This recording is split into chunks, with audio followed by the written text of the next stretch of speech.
Assalamualaikum warahmatullahi wabarakatuh. Apa kabar teman-teman semua? Semoga sehat selalu dimanapun berada. Selamat datang di konten saya Media Saputra 24. Di konten kali ini saya akan membahas tentang penyebab volume burung murai batu kita menurun. Simak videonya sampai selesai supaya tidak gagal paham.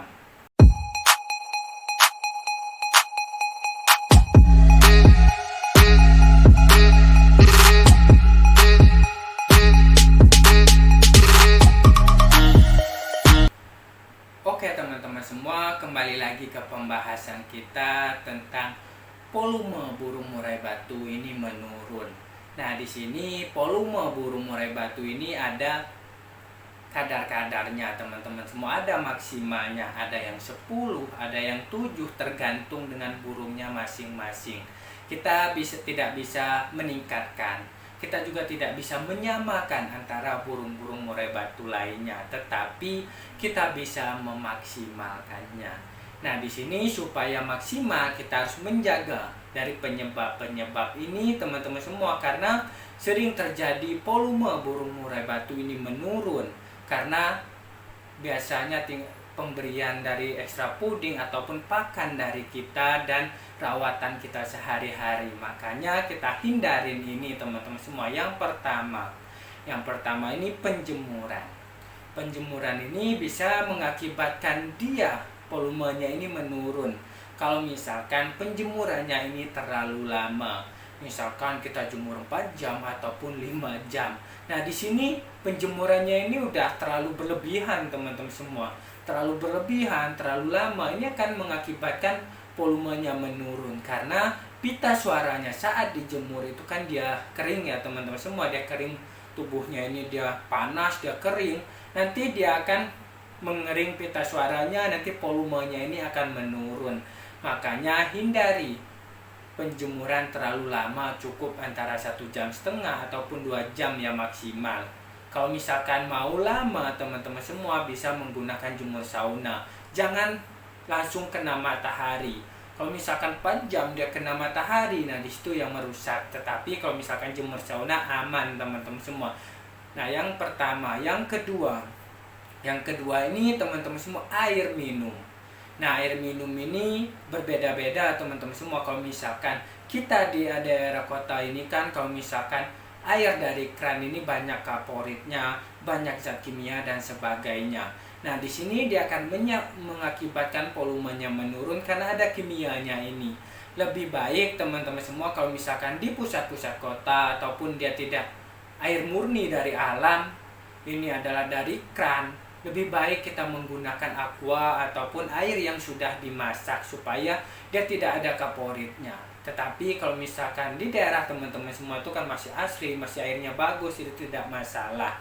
Ini yang kedua. Yang ketiga, terlalu lama air minumnya itu tidak kita ganti teman-teman semua. Kalau misalkan kita mempunyai burung murai batu itu sering terjadi kita tidak mengganti minumnya itu.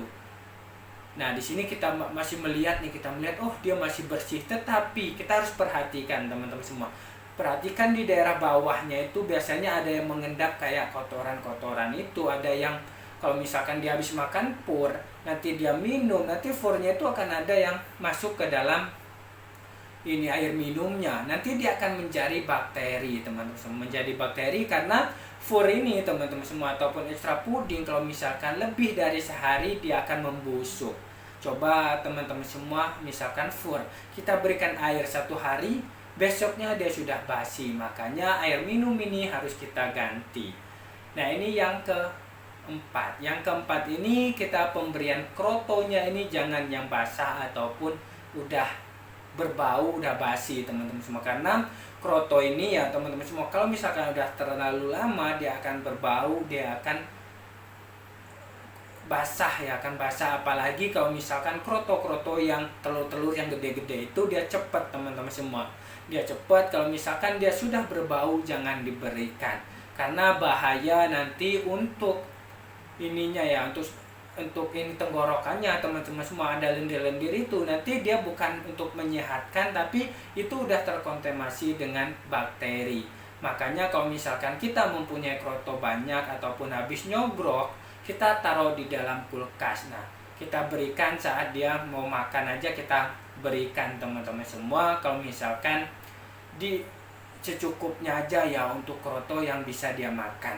Nah, ini yang kelima, yang selanjutnya yang kelima, pemberian kroto ini kalau misalkan dingin kita langsung berikan. Nah, biasanya burung murai batu ini kalau misalkan melihat kroto, dia senang, dia langsung dimakan. Masih dingin habis dari kulkas itu dia langsung makan. Nanti itu kan agak berbahaya juga teman-teman semua.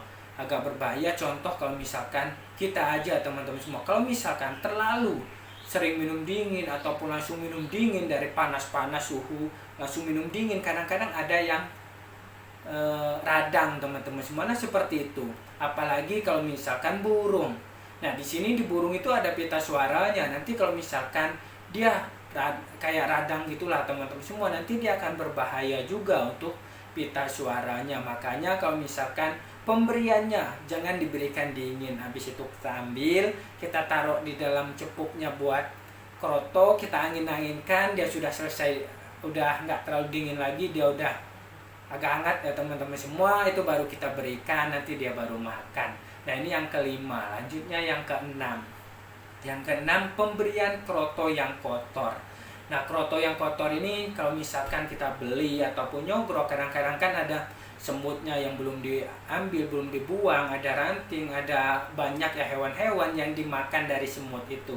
Nah, kadang-kadang ada tercampur, makanya kita harus bersihkan dulu. Nanti ada misalkan kepala semut hitam ada, nanti dia makan itu kan ada kayak mulutnya itu ada giginya, nanti kena pita suaranya juga. Nah, di sini teman-teman semua, ini bisa mengakibatkan serak. Ini yang keenam. Kita lanjut yang ketujuh. Yang ketujuh ini pemberian ekstra puding jangkrik. Nah, jangkrik ini kalau misalkan kita mau memberikan untuk burung murai batu kita harus buang kakinya. Karena kita bisa dilihat kakinya ini kan ada kayak duri-duri ini, nanti dia terburu-buru memakannya, nanti dia akan keselak ataupun kena pita suaranya dan akan rusak. Nah, ini kalau misalkan tidak kita buang kakinya. Nah, di sini kalau misalkan masalah jangkrik juga ada yang menjelaskan dan ada yang bertanya, kalau misalkan jangkrik murai batu di alam dia makan jangkrik, nggak ada yang motekin, ataupun dia di kandang ternak tidak ada yang memotokin kaki-kakinya. Nah, di sini beda konteks teman-teman semua. Burung murai batu yang di kandang ini kita setting teman-teman semua, kita batasi untuk memakan jangkrik. Berbeda kalau misalkan di alam ataupun kandang ternak itu kan full dia memakan ekstra puding. Kandang ternak dia full jangkrik, kalau di hutan ataupun di alam dia akan ada waktunya untuk memakan teman-teman semua. Dia ada waktunya untuk makan, nanti baru dia makan, dia tidak terlalu lapar, dia tidak terlalu buru-buru, dia akan membatasi itu. Berbeda kalau misalkan burung murai batu yang kita setting ini kan dia akan terburu-buru karena baru melihat jangkrik. Nah, berbeda konteks teman-teman semua. Ini yang ketujuh. Yang kedelapan, pemberian ulat kandang. Nah, di sini sering terjadi kita pemberian ulat kandang ini teman-teman semua untuk burung murai batu kita. Nah, ulat kandang ini kan kadang-kadang ada kalau misalkan kita taruh di nampan tuh dia cepat matinya, dia nanti jadi debu, dia nanti jadi kayak pasir itu. Nah, kalau misalkan kita mau memberikan ulat kandang ini, kita saring dulu supaya kotor-kotorannya itu hilang. Dan kita bisa menggunakan cepuk yang ada saring-saringnya itu supaya nanti pasir-pasirnya ataupun debu-debunya itu jatuh ke bawah dan dia bersih dan selalu bersih. Apalagi ulat kandang ini biasanya dia saling memakan teman-teman semua. Kalau misalkan tidak ada makanan, dia saling memakan dan nanti dia akan menjadi pasir itu. Nah, ini yang ke-8. Kita lanjut yang ke-9 teman-teman semua. Yang ke-9 ini pemberian ulat Hongkong. Nah, kalau misalkan kita memberikan ulat Hongkong ke burung murai batu kita, lebih baik itu kita poteki, kita buang kepalanya. Kalau misalkan yang udah kuning, udah mengeras itu kita buang kepalanya. Karena di situ kan ada giginya teman-teman semua, nanti dia kena pita suaranya ataupun ngegigit tenggorokannya, kan dia terburu untuk makannya. Makanya kita buang kepalanya ataupun kita potekin. Tetapi kalau misalkan Ulat Hongkong yang putih itu tidak masalah, itu kan masih ini ya, empuk ya teman-teman semua, bisa kita berikan langsung, jangan dipotek kalau misalkan yang putih. Ini yang ke-9. Kita lanjut yang ke-10. Nah, yang ke-10 ini teman-teman semua, keleper. Nah, burung murai batu yang memakan keleper. Nah, di sini sering terjadi teman-teman semua, kalau misalkan burung murai batu keleper itu kan ada debu-debunya teman-teman semua. Selain dia mengakibatkan serak, bisa mengakibatkan yang fatal, yaitu kematian. Makanya kita hindari dengan burung-burung yang ada dekat-dekat keleper, ataupun nanti kita penempatannya di malam hari, kita nempatkan di dekat lampu, karena keleper ini sering terjadi itu di lampu teman-teman. So, dekat-dekat lampu nanti dia akan jatuh, nanti dimakan sama burung kita. Nah, di sini kita hindari kalau misalkan kita penempatannya itu dekat-dekat lampu, agak kita jauhkan saja. Ini yang ke-10, kita lanjut ke yang 11. Nah, yang ke-11 ini teman-teman semua aksesoris dari kandang, tangkringan, kerodong, cepuk dan sebagainya. Nah, di sini kalau misalkan kandang ini harus bersih ya teman-teman semua.